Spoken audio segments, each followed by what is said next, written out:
발가락이 닮았다. 김동인. 출전 동광 29 1932년 1월. 젊은 시절 방탕한 생활로 매독을 앓았던 남자가 결혼을 한 후 매독으로 인해 자신이 불임이라고 믿고 자격지심으로 아내에게 폭력까지 일삼고 했었는데, 아내가 임신을 하자 그 이후에 생긴 에피소드 스타일의 단편소설입니다.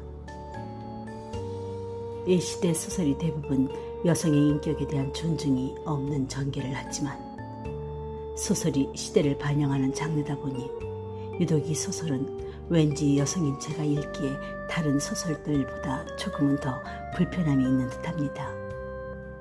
많은 불편함을 공유하면서 한번 낭독해 보도록 하겠습니다. 낭독을 시작합니다. 편한 시간 되십시오.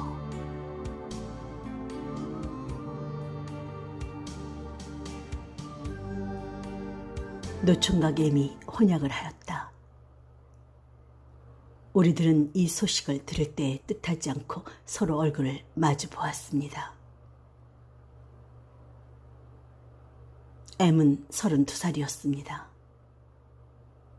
세태가 갑자기 변하면서 혹은 경제 문제 때문에, 혹은 적당한 배우자가 발견되지 않기 때문에, 혹은 단지 조혼이라 하는 데 대한 반항심 때문에 늦도록 총각으로 지내는 사람이 많아 가기는 하지만, 32살의 총각은 아무리 생각하여도 좀 너무 늦은 감이 없지 않았습니다.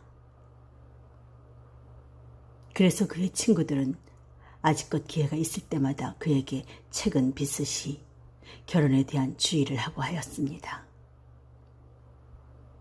그러나 M은 언제나 그런 의론을 받을 때마다 속으로는 매우 흥미를 가진 것이 분명한데, 겉으로는 고소로서 친구들의 말을 거절하고 하였습니다. 그러던 M이 우리의 모르는 틈에 어느덧 혼약을 한 것이외다. M은 가난하였습니다. 매우 불안정한 어떤 회사의 월급쟁이였습니다. 이 뿌리 약한 그의 경제 상태가 그로 하여금 늙도록 총각으로 지내게 한 듯도 합니다. 그리고 이 때문에 친구들은 M의 총각 생활을 애석히 생각하여 장가들기를 권하는 것이었습니다. 그러나 나쁘는 M이 장가를 가지 않는데 다른 종류의 해석을 내리고 있었습니다.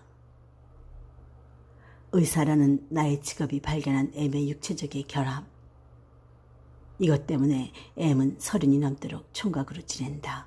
나는 이렇게 믿고 있었습니다. M은 학생시 때부터 대단한 방탕생활을 하였습니다. 방탕이래야 금전상의 여유가 부족한 그는 가장 하류에 속하는 방탕을 하였습니다. 50전 혹은 1원만 생기면 즉시로 우동집이나 유각으로 달려가던 그였습니다. 체질상 성욕이 강한 그는 그 불붙는 성욕을 끄기 위하여 눈앞에 닥치는 기회는 한 번도 놓치지 않았습니다. 친구들을 만날지라도 음식을 한턱 하라기보다 유각을 한턱 하라는 그였습니다. 진로는 모르지만 양으로는 세계의 누구에게든 그다지 지지 않을 테다. 관계한 여인의 수요에 대하여 이렇게 발언하기를 주저치 않으리만치 그는 선택이라는 도정을 밟지 않고 집어세웠습니다. 20서너 살에 벌써 200명은 넘으리라는 것을 발표하였습니다. 30살 때는 벌써 괴승 신돈이를 멀리 눈아래로 굽어보았을 것입니다. 그런지라 온갖 성병을 경험하지 못한 것이 없었습니다. 더구나 술이 억배요 그 위에 유달리 성욕이 강한 그는 성병에 걸린 동안도 결코 삼가지를 않았습니다. 1년 360여일 그에게서 성병이 떠나본 적은 없었습니다. 늘 농이 흐르고 한 달 건너큼 고한념으로서 걸음걸이도 거북스러운 꼴을 하여 가지고 나한테 주사를 맞으러 오고 하였습니다. 그러는 동안에도 50전 혹은 이런만 생기면 또한 성행위를 합니다. 이런지라 물론 그는 생식 능력이 없어진 사람이었습니다. 이 일을 잘 아는 나는 애미 결혼을 안 하는 이유를 여기다가 연결시켜 가지고 그의 도덕심에 동정까지 하고 있었습니다. 일생을 빈곤한 가운데서 보내고 늙은 뒤에도 쓰라도 없이 쓸쓸하게 지낼 그. 더구나 자기를 봉양할 쓰라가 없기 때문에 백발이 되도록 제 손으로 이 고해를 헤엄치어 나갈 그는 과연 한 가련한 존재이겠습니다. 이렇던 애미 어느덧 우리의 모르는 틈에 우물쭈물 혼약을 한 것이에다. 하기는 며칠 전에 이런 일이 있었습니다. 그날 저녁을 먹은 뒤에 혼자서 신간치료 보고서를 읽고 있을 때에 애미 찾아왔습니다. 그리고 비교적 어두운 얼굴로서 내가 묻는 이야기에도 그다지 시원치 않은 듯이 입술에 대답을 억지로 하고 있다가 이런 질문을 나에게 던졌습니다. 남자가 매독을 앓으면 생식을 못하나? 괜찮겠지. 인질은? 글쎄, 고환을 옥하사례로 하지 않으면 괜찮어. 고환은 내 친구 가운데 고환염을 앓는 사람이 있는데 인제는 생식을 못하겠다고 비간이 여간이 아니야. 고환을 옥하사례로 하면 절대 불가능인가? 양쪽 다 알았다는데. 그것도 경하게 알았으면 영향 없겠지. 가령 그 경하다 치면 내가 앓는 게 그게 경한 편일까? 중한 편일까? 나는 뜻하지 않고 그의 얼굴을 보았습니다.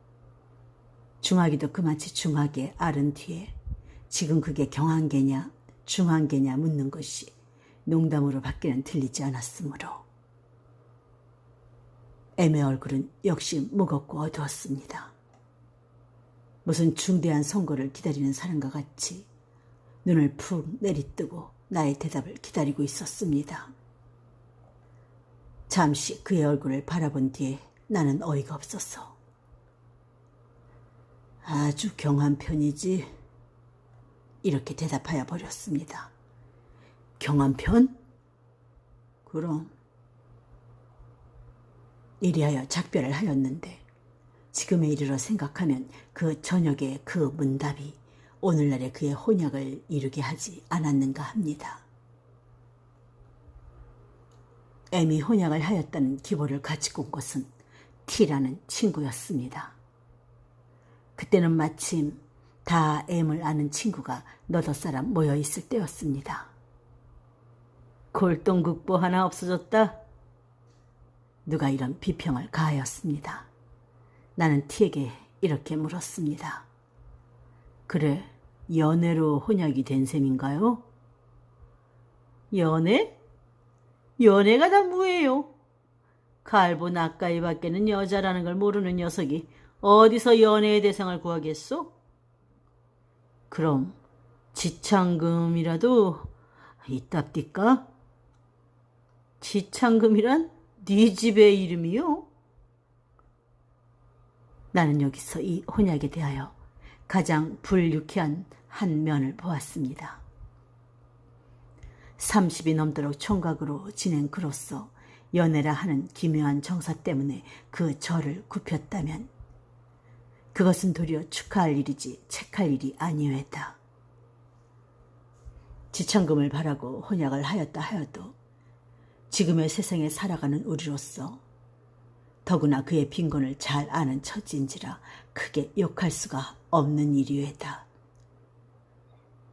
그러나 연애도 아니요 금전 문제도 아닌 이 혼약에서는 가장 불유쾌한 한 가지의 결론밖에는 얻을 수가 없습니다. 그럼 나는 가장 불유쾌한 어조로 이렇게 말하였습니다. 유곽에 다닐 비용을 경제하기 위하여 마누라를 얻는 셈이구려. 이 혹평에 대하여는 티는 마땅치 않다는 듯이 나를 보았습니다. 그렇게 혹언할 것도 아니겠지요. 엠도 벌써 32살이든가 3살이든가. 차오관 그만하면 차차로 자식도 무릎에 앉혀보고 씨풀 깨고, 그렇다고 마땅한 마누라를 선택할 길이나 방법은 없고. 자식? 관념을 그만침이나 심히 아는 녀석에게 자식? 자식은 불유쾌하기 때문에 경솔이도 직업적 비밀을 입 밖에 내인 나는 하던 말을 중도에 끊어버렸습니다. 그러나 이미 한 말까지는 도로 삼킬 수가 없었습니다. 네? 그게 무슨 말씀이요? M의 생식 능력에 대하여 사면에서 질문이 들어왔습니다. 이미 한 말에 대하여 책임을 지지 않을 수 없는 나는 그 말을 돌려 꾸미기에 한참 애를 썼습니다. 단언할 수는 없지만 혹은 M은 생식 능력이 없을지도 모른다. 그러나 진찰을 안 해본 바니까 혹은 또한 생식 능력이 있을지도 모른다. M이 너무도 싱거운 혼약을 한 데 대하여 불유쾌하여 그런 혹언을 하였지만 그 말은 취소한다. 이러한 뜻으로 꾸며되었습니다. 그리고 그 좌석에 있던 20살쯤 난 젊은이가 외려 일생을 자식 없이 지내면 편치 않아요? 이러한 의견을 내이는 데 대하여 젊은이로서는 도저히 이해할 수 없는 혈속의 애정이라는 문제와 그 문제를 너무도 무시하는 이줌의 풍조에 대한 논평으로 말머리를 돌려버리고 말았습니다. M은 몰래 결혼식까지 하였습니다. 그의 친구들로서 M의 결혼식의 날짜를 미리 안 사람은 한 사람도 없었습니다. 뿐만 아니라 지금 모두들 제각기 하는 소위 신식 혼례식을 하지 않고 제 집에서 구식으로 하였습니다. 모 여고보 출신인 신부는 구식 결혼식이 싫다고 하였지만 M이 억지로 한 것이라 합니다. 이리하여 유곽에서는 한 부지런한 손님을 잃어버렸습니다. 독점이라 하는 건 참 유쾌하거든. 결혼한 뒤에 M은 어떤 친구에게 이런 말을 하였다 합니다. 비록 연애로서 성립된 결혼은 아니지만 그다지 실패의 결혼은 아닌 듯 하였습니다. 50전 혹은 1원의 돈을 내어 던지고 순간적 성욕의 만족을 사던 이 노총각이 꿈에도 생각지 못할 독점을 하였음에 그의 긍지가 작지 않았을 것이외다. 연애 결혼은 아니었지만 결혼한 뒤에 연애가 생긴 듯 하였습니다. 언제든 음침한 기분이 떠들던 그의 얼굴이 그럴싸해서 그런지 좀 밝아진 듯 하였습니다.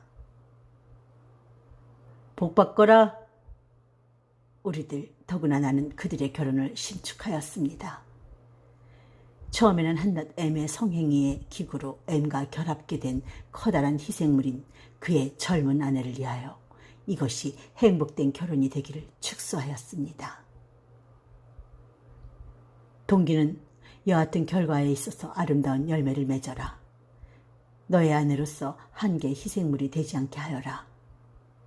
어머니로서의 즐거움을 맛볼 기회가 없는 너의 아내에게 그 대신 아내로서는 남에게 곱되는 즐거움을 맛보게 하여라. M의 일을 생각할 때마다 진심으로 이렇게 축소하였습니다.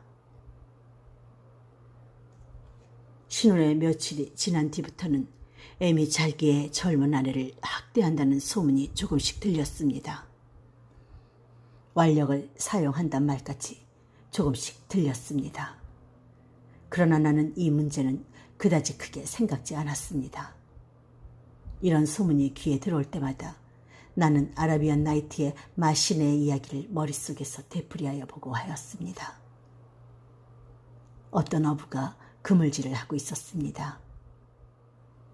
그런데 한번 그물을 끌려 올리니까 거기는 고기는 없고 그 대신 병이 하나 걸려 있었습니다. 병은 마개가 닫혀 있고 그 위에 나부로 굳게 봉황까지 되어 있었습니다. 어부는 잠시 주저한 뒤에 그 병의 봉함을 뜯고 마개를 뽑아보았습니다. 즉, 병에서는 한 줄기 검은 연기가 하늘로 올라갔습니다. 그리고 하늘로 올라간 그 연기는 차차 뭉쳐서 거기는 커다란 마신이 나타났습니다. 나를 이 병 속에 감금한 것은 선지자 솔로몬이다. 이 병 속에 갇혀있는 동안 나는 스스로 맹세하였다. 100년 안에 나를 구해주는 사람이 있으면 나는 그 사람에게 거대한 부를 주겠다고. 그리고 100년을 기다렸지만 아무도 나를 구해주는 사람이 없었다. 그래서 나는 다시 맹세했다. 이제 다시 100년 안으로 나를 구해주는 사람이 있으면 나는 그 사람에게 이 세상에 있는 보배를 다 주겠다고. 그리고 헛되이 100년을 더 기다린 뒤에 100년을 더 연기해서 그 100년 안에 나를 구해주는 사람이 있으면 그 사람에게 이 세상에서 가장 큰 권세와 영화를 주겠다고. 그러나 그 100년이 다 지나도 역시 구해주는 사람은 없었다. 그래서 나는 마지막으로 다시 맹세했다. 인지 누구든지 나를 구해주는 놈이 있거든 당장에 그 놈을 죽여서 그새 갇혀있던 그 분풀이를 하겠다고. 이것이 병 속에서 나온 마신의 이야기였습니다. 엠이 자기의 젊은 아내를 학대한다는 소문이 들릴 때 나는 이 이야기를 생각지 않을 수가 없었습니다. 30이 지나도록 총각으로 지낸 그 고통과 고적함에 대한 분풀이를 제 아내에게 하는 것이라 생각했습니다. 그리고 실컷 학대해라, 실컷 학대해라 더욱 축소하였습니다. 엠이 결혼한 지 1년이 거의 된 어떤 날 저녁이었습니다. 그와 나는 어떤 곳에서 저녁을 같이 하고 있었습니다. 그의 얼굴은 이날 유난히 어둡고 무거웠습니다. 그는 음식에는 거의 손을 대지 않고 술만 들이켜고 있었습니다. 본시 말이 많지 않은 그가 이날은 더욱 입이 무거웠습니다. 몹시 취하여 더 술을 먹지 못하리 만치 되어서 그는 처음으로 자발적으로 입을 열었습니다. 충혈이 된 그의 눈은 무시무시하게 번뜩였습니다. 여보게, 여보게. 속이지 말고 진정으로 말해주게. 내게 생식 능력이 있겠나? 글쎄, 검사를 해봐야지. 나는 이만치하여 넘기려 하였습니다.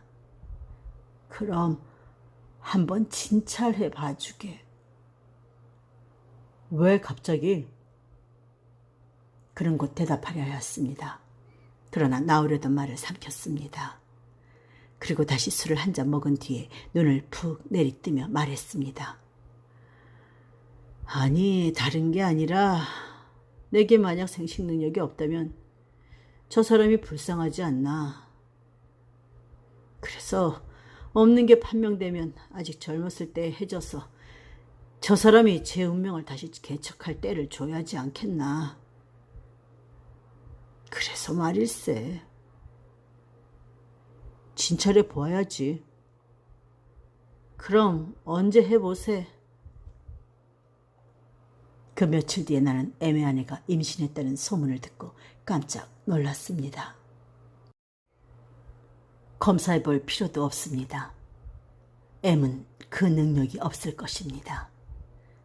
그런데 엠의 아내는 임신했습니다. 그리고 며칠 전에 엠이 검사하겠다던 마음을 짐작했습니다. 그것은 결코 그날의 제 말 맞다나 아내의 장래를 위하여 하려는 것이 아니고 아내에게 대한 의혹 때문에 하여 보려는 것일 것이외다. 자기도 온전히 모르는 바는 아니로되 10중 8구는 자기는 생식 불능자일 텐데 자기 아내는 임신을 한 것이외다. 생각하면 재미있는 연극유해다. 생식 능력이 없는 M은 그런 기색도 배지 않고 결혼을 하였습니다. 그리하여 M에게로 시집을 온 새 아내는 임신을 하였습니다. 제 남편이 생식 불능자인 줄 모르는 아내는 뻐젓이 자기의 가진 죄의 씨를 M에게 자랑하고 있을 것이외다. 일찍이 자기가 생식 불능자인지도 모르겠다는 점을 밝혀주지 않은 M은 지금 이 의혹의 구렁텅이에서도 제 아내를 책할 권리가 없을 것이외다. 그가 검사를 하겠다 하나 검사를 하여서 자기가 불구자인 것이 판명된 뒤에는 어떤 수단을 취하는지 짐작도 할 수가 없습니다. 아내의 음행을 책하자면 자기의 사기적 행위를 폭로시키지 않을 수가 없을 것이외다. 그것을 감추자면 제 범민만 더욱 크게 할 것이외다. 어떤 날 그는 검사를 하자고 왔습니다. 그때 마침 환자가 몇 사람 밀려있던 관계상 나는 그를 내 사실에 가서 좀 기다리라 하고 환자 처리를 다 하고 내려갔습니다. 그랬더니 그는 나를 기다리지 않고 돌아가 버렸습니다. 이튿날 그는 다시 왔습니다. 그러나 그는 또 돌아가 버렸습니다. 나도 사실 어찌하여야 할지 똑똑히 마음을 작정치 못했던 것이외다. 검사한 뒤에 당연히 사멸에 있을 생식 능력을 살아있다고 하자니 그것은 나의 과학적 양심이 허락지 않는 바외다. 그러나 또한 사멸하였다고 하자니 이것은 한 사람의 일생을 망쳐버리는 무서운 선고에 다름없습니다. M이라 하는 정당한 남편을 두고도 불의의 쾌락을 취하는 M의 아내는 분명히 책받을 여인이겠죠. 그러나 또한 다른 편으로 이 사건을 관찰할 때에 내가 눈을 꾹 감고 그릇된 거만을 내린다면 그로 인하여 절대로 불가능하던 M이 슬아의 사랑스러운 자식을 두고 거기서 노후의 위안도 얻을 수 있을 것이요. 만사가 원만히 해결될 것이외다. 내가 자유로 선택할 수 있는 두 가지의 갈래길에 서서 나는 어느 편 길을 취하여야 할지 판단을 주저하고 있었습니다. 이 문제가 4, 5일 뒤에 저절로 해결이 되었습니다. 그날도 역시 침울한 얼굴로 찾아온 M에게 대하여 나는 의리상 오늘 검사해 보자나? 하니까 그는 간단히 대답하였습니다. 벌써 했네. 응? 어디서? 피병원에서. 그래서 결과는? 살았다대. 나는 뜻하지 않고 그의 얼굴을 보았습니다. 그것은 의외의 대답을 들은 때문이라기보다 오히려 살았다대라는 그의 음성이 너무 침통하기 때문에.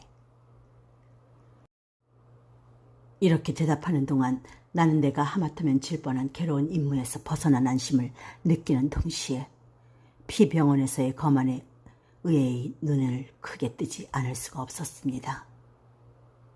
내 눈을 만난 M의 눈은 낭패한 듯이 이리저리 돌아다녔습니다. 그리고 나는 그 눈으로 그가 방금 한 말이 거짓말이었음을 알았습니다. 그럼 그는 왜 거짓말을 하였나?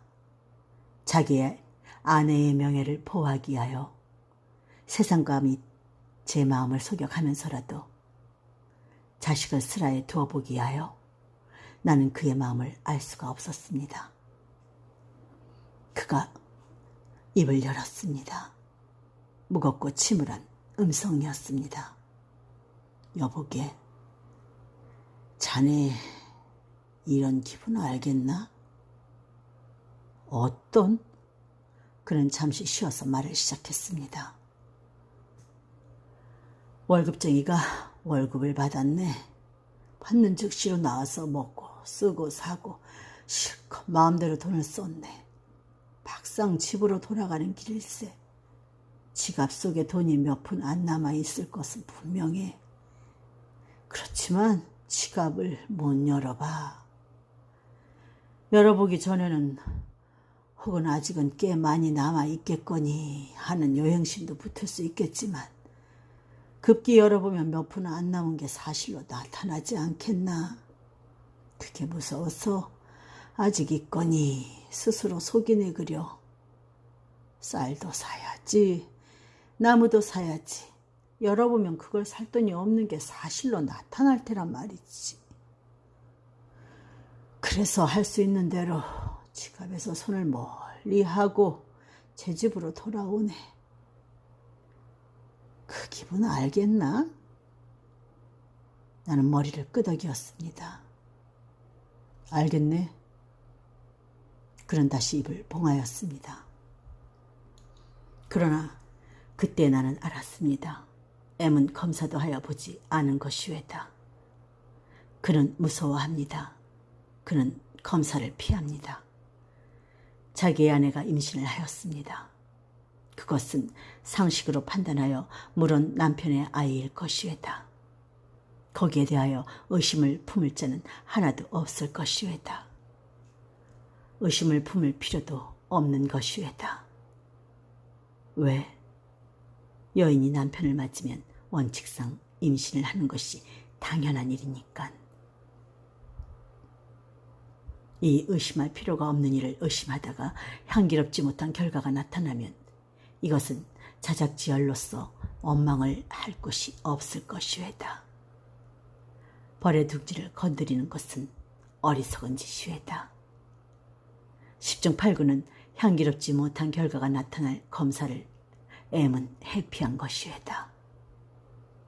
절망을 스스로 사지 않으려, 그리고 범민 가운데서도 끝끝내 인류의 희망을 붙여두려 M은 온전히 검사라는 위험한 벌의 둥지를 건드리지 않기로 한 것이외다. 그리고 상식으로 판단할 수 있는 제 아내의 뱃속에 있는 자식에 대하여 억지로 애정을 가져보려 결심한 것이외다. 검사를 하여서 정충이 살아있다면 다행한 일이지만 사멸하였다면 시제 제 아내와의 새 생길 비극과 분노와 절망은 둘째 두고라도 일생을 슬하의 혈육이 없이 보내고 노후에 이탁할 곳을 가질 가능성조차 없는 절망의 지위에 빠지지 않을 수가 없을 것이외다. 이것은 무서운 일이외다. 상식으로 판단할 수 있는 일을 거부하고까지 이런 모험 행위를 할 필요가 없을 것이외다. 이리하여 그는 검사는 단념했지만 마음에는 의욕뿐인 온전히 끄지를 못한 모양이었습니다. 그 뒤에 어떤 날 그는 이런 이야기 저런 이야기 하다가 이런 말을 했습니다. 자식은 꼭 제 애비를 닮는다면 좋겠구먼. 거기 대하여 나는 닮는 예를 여러 가지로 들어서 말하여 주었습니다. 그는 한숨을 쉬었습니다. 여인이 애를 뵈면 걱정일 테야. 아버지나 친할아비를 닮는다면 문제가 없겠지만 외편을 닮거나 그렇지 않으면 아무도 닮지 않으면 걱정이 아니겠나? 그저 애비를 닮아야 제일이야. 나는 대답하였습니다. 글쎄 말이지, 내 전문이 아니니까 이름은 기억 못하지만 독일 소설에 이런 게 있지 않나? 아버지라나 하는 희곡말일세. 자식을 낳았는데 제 자식인지 아닌지 몰라서 번민하는 그런 이야기가 있지. 그것도 아버지만 닮으면 문제가 없겠지. 아, 다 그렇잖아. 애매한 애가 아들을 낳았습니다. 그 아이가 반년쯤 자랐습니다. 어떤 날 M은 그 아이를 몹서 안고 병을 뵈러 나한테 왔습니다. 기관지가 조금 상하였습니다. 약을 받아가지고도 그냥 좀 앉아있던 M은 묻지도 않는 이런 말을 하였습니다. 이놈이 꼭 제 증조부님을 닮았다거든. 그래? 나는 그의 말에 적지 않은 흥미를 느끼면서 이렇게 응했습니다. 내 눈으로 보자면 그 어린애와 M과는 아무런 관련도 없는 바인데 그 애가 M의 할아버지를 닮았다는 것은 기이함으로써 어린애의 진편과 외편의 근친에서 아무도 비슷한 사람을 찾아내지 못한 M의 친척은 할 일 없이 예전의 죽은 조상을 들추어낸 모양이었습니다. 그리고 그 어린애에게 커다란 의혹과 그보다 더 커다란 희망, 의혹이 오해였던 것을 바라는 애무로 하여금 손쉽게 그 말을 믿게 한 모양이었습니다. 적어도 신뢰하려고 마음먹게 한 모양이었습니다. 내가 자기의 말에 흥미를 가지는 것을 본 M은 잠시 주저하다가 그가 예비하였던 둘째 말을 마침내 꺼내었습니다. 게다가 날 닮은 데도 있어. 어디? 이보게. M은 어린애를 왼편 팔로 가만히 옮겨서 부다누면서 오른손으로는 제 양말을 벗었습니다. 내 발가락 보게. 내 발가락은 남의 발가락과 달라서 가운데 발가락이 그좀 길어. 쉽지 않은 발가락이야. 한데 M은 강볼을 들치고 어린애의 발을 가만히 꺼내어 놓았습니다. 이놈의 발가락 보게. 꼭 내 발가락 아닌가? 닮았거든. M은 열심으로 찬성을 구하는 듯이 내 얼굴을 바라보았습니다. 얼마나 닮은 곳을 찾아보았기에 발가락 닮은 곳을 찾아내었겠습니까? 나는 M의 마음과 노력에 눈물겨워졌습니다. 커다란 의혹 가운데서 그 의혹을 어떻게 하여서든 사겨보려는 M의 노력은 인생의 가장 요절할 비극이었습니다. M이 보라고 내어놓은 어린애의 발가락은 안 보고 오히려 얼굴만 한참 들여다보고 있다가 나는 마침내 이렇게 말하였습니다. 발가락뿐 아니라 얼굴도 닮은 데가 있네. 그리고 나의 얼굴로 날아오는 의혹과 희망이 섞인 그의 눈을 피하면서 돌아앉았습니다.